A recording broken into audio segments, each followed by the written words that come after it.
Hello and welcome back.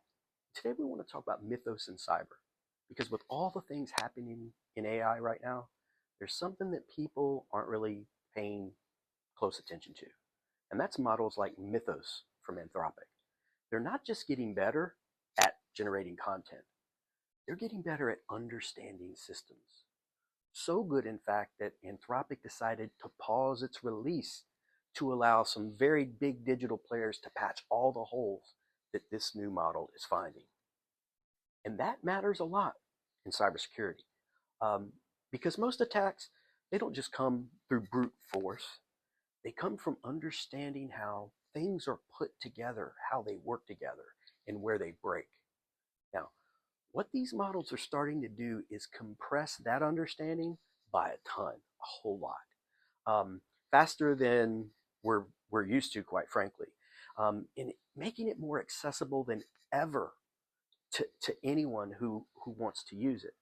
Now, that changes the landscape of cyber and these type of models significantly, really completely.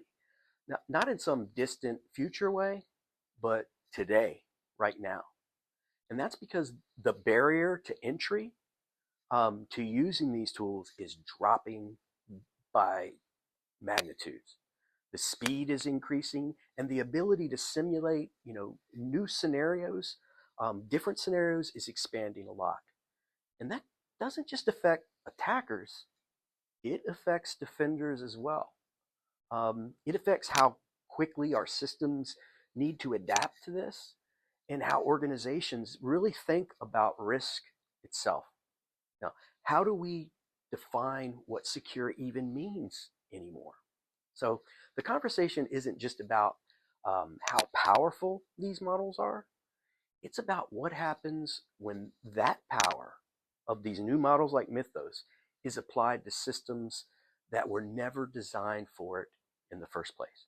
Now, as usual, I put a much more detailed version of this up on the stack. I'll drop the link in the bottom. I'll see you next time.